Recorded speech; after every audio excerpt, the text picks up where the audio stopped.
రాత్రి ఎవరు ఫోన్ చేశారు? అరే, భద్రావతి వదినా, ఈవిడెందుకు ఫోన్ చేస్తోంది? అది ఈ టైంలో.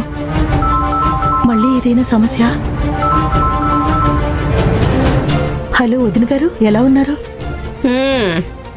మీరు? బాగున్నాం వదినా. భోజనం అయిందా? అదంతా అయిందిలే గాని ఇప్పుడు నేను ఎందుకు ఫోన్ చేశానంటే, రేపు బోనాల పండుగ కదా, మీరందరూ మా ఇంటికి రండి అది చెప్పడానికే ఫోన్ చేశాను. ఉంటాను.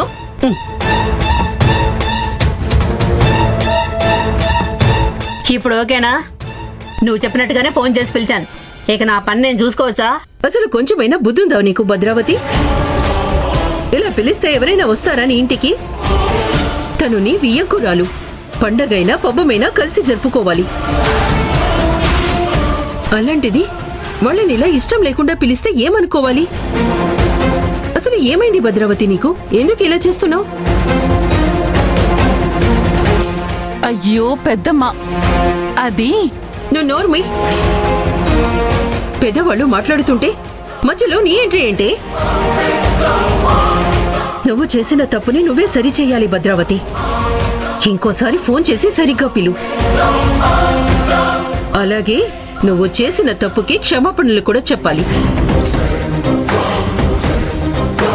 లేదంటే మర్యాదగా ఉండదు. ఏంటి అలా నిలబడ్డావు? చెప్పింది ఇంకా వినిపించలేదా? సుమిత్రకి ఫోన్ చేసి మరీ సారీ చెప్పి మర్యాద పూర్వకంగా పండక్కి పిలువు. అసలు ఏంటిది? మళ్ళీ ఫోన్ చేసి క్షమాపణలు చెప్పాలంటే నా వల్ల కాదు. అయినా ఒకసారి నువ్వు చేయమంటే చేశాను కదా, వాళ్లే వస్తారులే, వదిలే. భద్రావతి, నీకేమైనా బుర్ర పాడైందా? రేపు ఎవరైనా నిన్ను ఫంక్షన్ కి ఇష్టం లేకుండా పిలిస్తే నువ్వు వెళ్తావా? వెళ్ళలేవు కదా. నీ ముందు అందరూ కరెక్ట్గా ఉండాలనుకుంటావు. ఎదుటి వాళ్ళ విషయంలో మాత్రం తప్పులు వెతుకుతూ ఉంటావు. మర్యాదగా చెప్పింది చెయ్యి. ఏంటి పెద్దమ్మ ఈ దబాయింపు? వాళ్ళెలాంటి వాళ్ళో తెలియక మీరెలా మాట్లాడుతున్నారు? అమ్మ చెప్తుంది కదా తనకిదంతా ఇష్టం లేదని. మళ్ళీ మళ్ళీ ఎందుకు ఫోర్స్ చేస్తున్నారు? మీ అమ్మకి నచ్చిన పని చెప్పాలా? అలా అయితే నువ్వు నీ మొగుణ్ణి వదిలేసి ఇంట్లో ఉండటం తనకి ఇష్టం లేదు అలా అని నీ మీద కోపంగా ఉందా? అడ్జస్ట్ అవుతుంది కదా.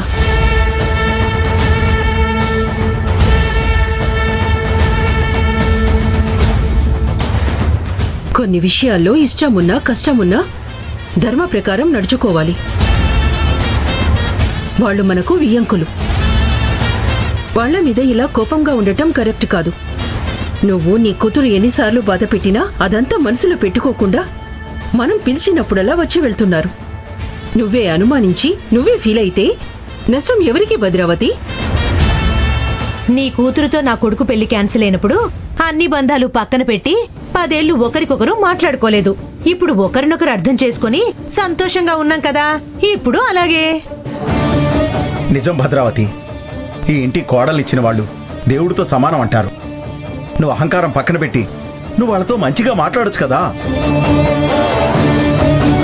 ఇంతమంది అడుగుతున్నా నీ మనసు మాత్రం కరగదేంటి భద్రావతి? ఫోన్ చేయి వాళ్ళకి.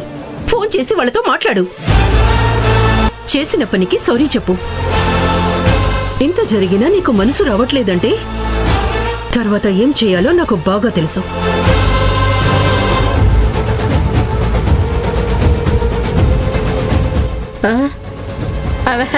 సరేలే, మళ్ళీ ఫోన్ చేస్తాను. ఇలా కాల్ కట్ చేశారేంటి? ఇంకా ఈవిడ మనసులో మా మీద మంచి భావం లేదనిపిస్తుంది.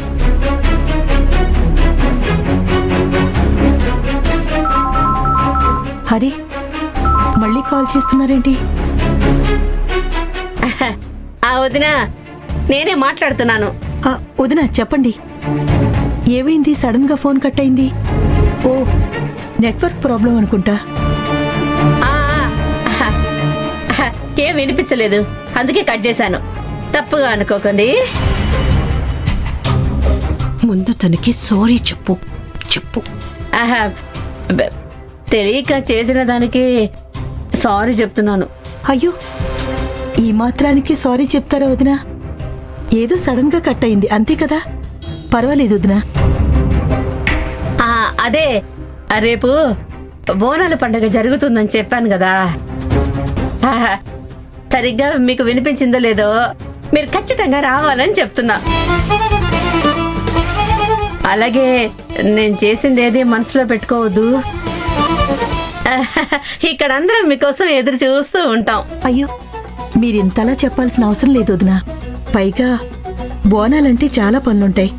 అవన్నీ పక్కన పెట్టి మమ్మల్ని మనస్ఫూర్తిగా పిలుస్తున్నందుకు సంతోషంగా ఉంది. దానికి మేమే మీకు థ్యాంక్స్ చెప్పాలి. నా కూతురింటికి రావడానికి మీరు స్పెషల్గా చెప్పాల్సిన అవసరం లేదు వదినా. ఒక్క మాట చెప్తే చాలు, అందరం తప్పకుండా వస్తాం. అందరం కలిసి పండగని సంబరంగా జరుపుకుందాం. ఉంటాను వదినా. ఆ